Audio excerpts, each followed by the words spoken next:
सुरीच्या जोराशिवाय आणि फंटाच्या धाकाशिवाय तिथल्याच माणसांना वाघाप्रमाणे जगायला शिकवणारा मी एकच वाघ बघितला, आणि ते म्हणजे छत्रपती शिवाजी महाराज. आज आपण ज्या महाराष्ट्रात राहतो तो महाराष्ट्र म्हणजे काय? तो महाराष्ट्र म्हणजे शिवरायांच्या विचारांचा, जिजाऊंच्या संस्कारांचा आणि शंभूंच्या पराक्रमाचा साक्षीदार म्हणजे माझा महाराष्ट्र.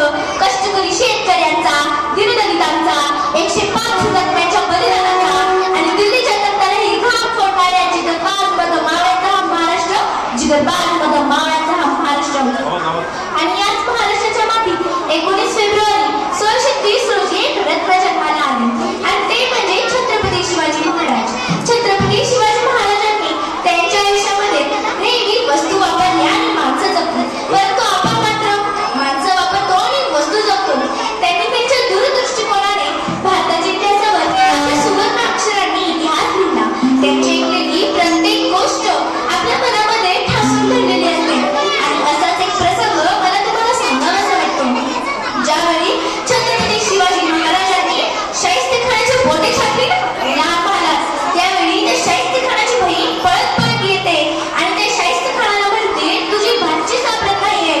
त्यावेळी तो शाहिस्तेखान म्हणतो, कुठेतरी हुडकून बघ, कुठे लपली असेल, कुठे चुकली असेल. त्यावेळी त्या शाहिस्तेखानाची बहीण म्हणते, मी सगळीकडे शोधलं पण माझी पोच सापडत नाहीये. मला तर वाटतं छत्रपती शिवरायांच्या मावळ्यांनीच तिला पळवून दिलं असेल. त्यावेळी तो शाहिस्तेखान म्हणतो, अगं छत्रपती शिवरायांचे मावळे काहीही करू शकतात, पण कुठल्याही आया बहिणींच्या पत्राला हात लावू शकत नाहीत. ही माझ्या राजाची शिकवण आहे. अहो जो औरंगजेब छत्रपती शिवरायांचा सर्वात मोठा शत्रू, ज्यावेळी त्याला छत्रपती शिवरायांच्या निधनाची बातमी कळते ना, त्यावेळी तो आपले दोन्ही हात त्या फुलाकडे करतो आणि त्या फुलाला मागणं मागतो, ए अल्लाह अपने जन्नत के दरवाजे खाली रखना, माँ बहनों की इज्जत करने वाला दुनिया का सबसे बड़ा योद्धा आपके पास आ रहा है. ही माझ्या राजाची पुण्याई आहे.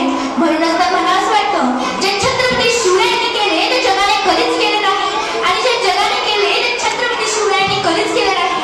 म्हणूनच जगाला छत्रपती शिवाजी महाराजांपुढे झुकावे लागते. फुलांचा इतिहास कळ्यांनी लिहिला, अहो फुलांचा इतिहास कळ्यांनी लिहिला, रात्रीचा इतिहास चांदण्यांनी लिहिला. आजही आम्ही स्वाभिमानाने जगतो, कारण आमचा इतिहास राजश्री छत्रपतींनी लिहिला, राजश्री छत्रपतींनी लिहिला. आज इतके वर्ष झाले तरी सुद्धा अलीकडच्याच काळातील एक प्रसंग तुम्हाला सांगावासा वाटतो. आत्ताच गेली 7-8 वर्ष झाले इटलीचे पंतप्रधान भारत भेटीसाठी आले होते.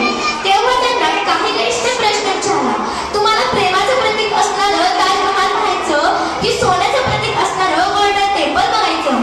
त्यावेळी ते इटलीचे पंतप्रधान म्हणतात, मला तुमचं प्रेमाचं प्रतीक असणारं ताजमहालही नको आणि सोन्याचं प्रतीक असणारं गोल्डन टेम्पलही नको. माझ्या देशाच्या राजाचा इतिहास शिकवला जातो ना, त्या राजाचा रायगड मला बघायचा नाही. आणि त्यावेळी सर्व काही त्यांना घेऊन रायगड बघण्यासाठी जातात. म्हणूनच जगाच्या पाठीवर तुम्ही कुठेही गेलात आणि जर तुम्हाला कोणी विचारले तुम्ही कोठून आलात, तर त्याला अभिमानाने सांगा की ज्याने मरणालाही लाजवलं आणि आलेल्या मरणाला जगायला शिकवलं. अशा छत्रपती शिवाजी आणि छत्रपती संभाजी महाराजांच्या भूमीतून आम्ही आलो आहोत. ज्या मातीत जन्मले त्या मातीचा रंग सावळा आहे, ज्या मातीत जन्मले त्या मातीचा रंग सावळा आहे. छाती ठोकून सांगते, विश्वाचा मावळा आहे, विश्वाचा मावळा आहे. शेवटी एवढेच म्हणे, 65 किलोची तलवार